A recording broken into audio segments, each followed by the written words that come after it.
Je vais maintenant vous parler de la planification des rencontres. Donc, vous avez deux options. Soit vous utilisez l'application, et c'est la première démonstration que je vais vous faire, mais vous pouvez également planifier une rencontre à partir du portail web. D'abord, l'application. Donc, quand votre application est ouverte, vous êtes au niveau du menu, vous êtes dans la section Accueil. Vous voyez ces 4 boutons. Donc, le bouton qui nous intéresse, c'est Programmer. En cliquant sur Programmer, voilà les options qui s'offrent à moi. La première des choses, c'est de mettre un titre. Donc là, par exemple, je vais mettre Club de lecture. On me demande ensuite de renseigner une date. Donc, je peux taper directement dans le champ ou je peux cliquer sur la petite flèche ici pour avoir un calendrier. Donc ici, je veux dire que ma rencontre, elle se fait le 23 juillet. Ensuite, on me demande une heure, donc je vais dire que c'est à 16 h. On me demande une heure de fin, donc je vais dire que c'est à 18 h et je vais garder la date de fin à la même date. Ce qu'il faut savoir, c'est que donc ici, c'est une rencontre de 2 heures. Ça ne veut pas dire qu'une fois qu'on arrive aux 2 heures, Zoom va arrêter de fonctionner.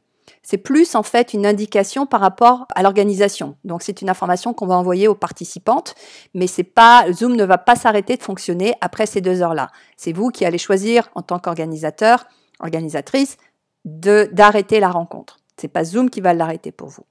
La section suivante, je ne passerai pas de temps dessus parce qu'elle est particulière à mon compte. Donc, vous n'allez pas voir cette section-là. Ensuite, numéro de réunion. Nous avons deux options. Créer automatiquement ou utiliser un numéro de personnel de la réunion. Garder le numéro de réunion automatique, c'est une question de sécurité. Vous ne voulez pas partager votre numéro de réunion personnel. C'est une option qui est encore là, mais qu'il ne faut pas utiliser.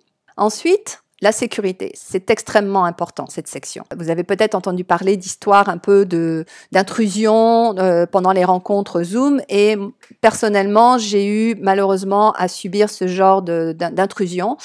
Donc, Zoom a mis en place des systèmes de sécurité. Vous avez par défaut l'activation de la salle d'attente.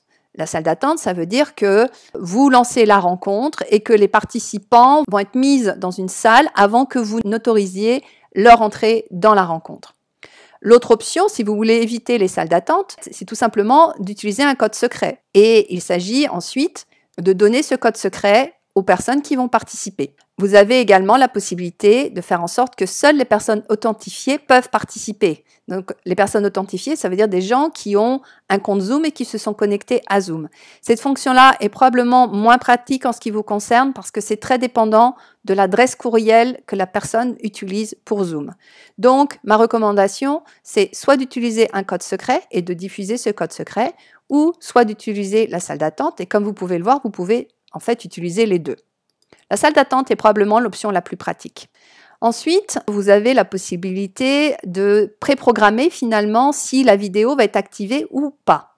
Donc, au niveau de l'animateur, par exemple ici, la vidéo va être désactivée automatiquement. Par contre, au niveau des participants, ça va être activé. Évidemment, les participants ont l'option ensuite de désactiver leur vidéo. En fait, quand ils se connectent, on leur demande est-ce que vous voulez démarrer avec une vidéo ou sans vidéo. Nous avons également des options au niveau de l'audio. Quelles sont nos options? Ici, nous avons téléphone, audio-ordinateur, son du téléphone et de l'ordinateur. Qu'est-ce que ça veut dire? Si vous cliquez sur téléphone, ça veut dire que les participants ne pourront écouter la rencontre que via leur téléphone. Si vous utilisez audio-ordinateur, ça veut dire que les personnes vont devoir utiliser leur ordinateur pour pouvoir écouter. Vous avez également la troisième option où là, on donne le choix aux gens de soit utiliser leur téléphone ou soit d'utiliser l'ordinateur. C'est probablement la meilleure option parce qu'il y a certaines personnes qui ont des problèmes de connexion à Internet et donc ça leur permet de suivre la rencontre en utilisant leur téléphone.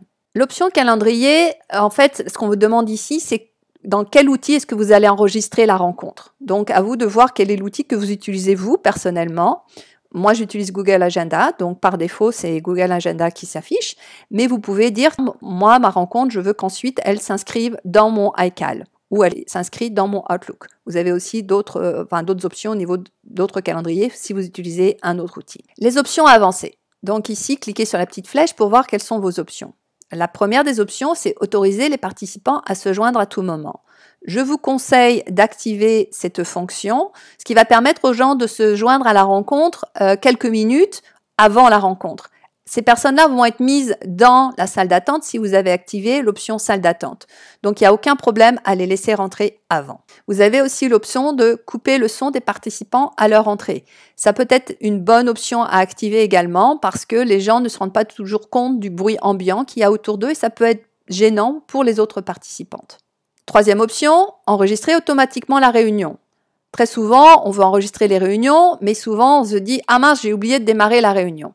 Donc ici, ce qui va se passer, c'est qu'en activant cette fonction, la rencontre va être automatiquement enregistrée, vous n'aurez pas à y penser. Après, vous avez deux options par rapport à cette fonction. Soit vous enregistrez localement, ça veut dire que le fichier va se télécharger localement sur votre ordinateur, soit vous l'enregistrez dans le cloud. Alors, localement, ça veut dire que si vous devez partager le fichier en question, il va falloir que vous l'envoyiez par courriel, sauf qu'on parle ici d'un fichier vidéo et audio qui risque d'être très lourd, vous risquez d'avoir beaucoup de mal à l'envoyer. Ou alors, vous avez donc l'option dans le cloud, et c'est la fonction qui est recommandée, parce que comme son nom l'indique, ça va être enregistré sur le serveur de Zoom, et Zoom, en fait, va vous fournir un lien que vous allez pouvoir partager avec d'autres personnes. On va regarder ça un petit peu plus tard. Autre option, activer des régions supplémentaires de centres de données pour cette réunion. Quand je clique ici, on me donne un certain nombre de pays. A priori, ça ne nous concerne pas. Ça va être pour des rencontres qui sont dans d'autres pays. L'option suivante, elle, peut être intéressante. En fait, ici, il s'agit de approuver ou bloquer l'accès des utilisateurs de pays et de régions spécifiques. Sachant que, par exemple, Réseau Femmes, le mandat de Réseau Femmes, c'est de servir les femmes au Canada, eh bien, dans ces cas-là, je peux dire je veux que ce soit que les personnes qui habitent au Canada qui aient accès. C'est un niveau de sécurité supplémentaire. Vous pouvez en fait aussi bloquer des utilisateurs de certains pays. Donc, soit vous autorisez finalement des régions, soit vous bloquez des régions. Donc, à vous de voir ce que vous avez envie de faire. On peut ajouter d'autres animateurs. Et donc, ces personnes vont pouvoir, quand elles vont accéder à la réunion, elles vont avoir des accès animateurs, donc des outils supplémentaires. L'étape suivante, il vous suffit d'enregistrer la rencontre, et c'est ce que je vais faire de suite. Mon calendrier Google va s'ouvrir, puisque c'est ce que j'ai choisi au niveau de mon organisation. La partie, on m'a demandé quel est le calendrier que je voulais utiliser. Je leur ai dit, je veux utiliser Google Agenda. Donc, une fois que j'ai cliqué sur le bouton, c'est exactement ce qui se passe.